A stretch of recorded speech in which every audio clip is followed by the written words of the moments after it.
సంధ్య థియేటర్లో జరిగిన తొక్కిసలాటలో గాయపడి చికిత్స పొందుతూ బ్రెయిన్ డెత్ కి గురైన శ్రీతేజ్ కుటుంబానికి అల్లు అర్జున్ 25 లక్షల సాయం ప్రకటించిన విషయం తెలిసిందే. శ్రీతేజ్ తల్లి రేవతి ఆసుపత్రికి తరలిస్తుండగా మరణించింది. కిమ్స్ ఆసుపత్రిలో చికిత్స పొందుతున్న శ్రీతేజ్ వైద్య ఖర్చులన్నీ కూడా తెలంగాణ ప్రభుత్వమే భరిస్తోంది. ఈ విషయాన్ని పోలీస్ కమిషనర్ సివి ఆనంద్ వెల్లడించారు. తాజాగా మరో విషయం బయటకు వచ్చింది. బాధిత కుటుంబానికి 25 లక్షలు ప్రకటించిన అల్లు అర్జున్ అంత మొత్తం ఇవ్వలేదని, కేవలం 10 లక్షలు మాత్రమే ఇచ్చారని కాంగ్రెస్ పార్టీ రెబల్ నాయకుడు బక్కా జడ్సన్ తెలిపారు.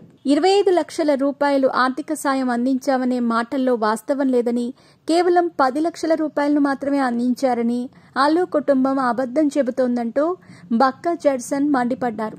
ఇప్పటికే ఈ విషయంలో అల్లు అర్జున్ పై తీవ్ర స్థాయిలో విమర్శలు వస్తున్నాయి. మీ పెట్స్ కి గ్రూమింగ్ నుంచి బర్త్డే సెలబ్రేషన్స్ వరకు అన్నింటిలో మంచి ఆఫర్స్ ని మాయా టైల్స్ అండ్ ట్రయల్స్ వారు మీ ముందుకి తీసుకుని వచ్చారు. ఎక్కడో కాదు, మన బాజ్పల్లిలో. Phone number 8985555318. శ్రీతేజ్ కుటుంబ ఖర్చులన్నీ బన్నీయే భరిస్తున్నాడని, సింగపూర్ నుంచి ఖరీదైన ఇంజెక్షన్ తెప్పించాడంటూ సోషల్ మీడియాలో వార్తలు వైరల్ అవుతున్నాయి.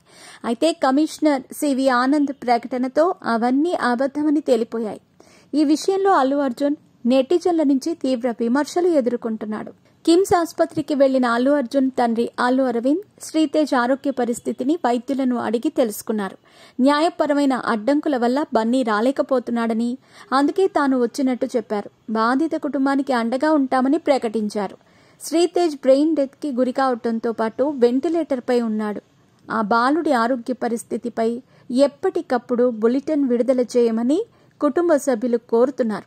హైకోర్టు 4 వారాల పాటు బన్నీకి మధ్యంతర బెయిల్ మంజూరు చేయడంతో ప్రస్తుతం బయట ఉన్నారు. నాంపల్లి కోర్టు 4 వారాల తర్వాత రెగ్యులర్ బెయిల్ ఇవ్వకపోతే రిమాండ్ ఖైదీగా జైలులో ఉండాల్సిన పరిస్థితి అల్లు అర్జున్ కు తలెత్తబోతోంది.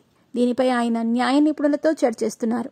ఏదేమైనప్పటికీ పుష్ప 2 సినిమా భారీ కలెక్షన్లు సాధించిందన్న ఆనందం తమ హీరోకు లేకుండా పోయిందని బన్నీ అభిమానులైతే ఆవేదన వ్యక్తం చేస్తున్నారు.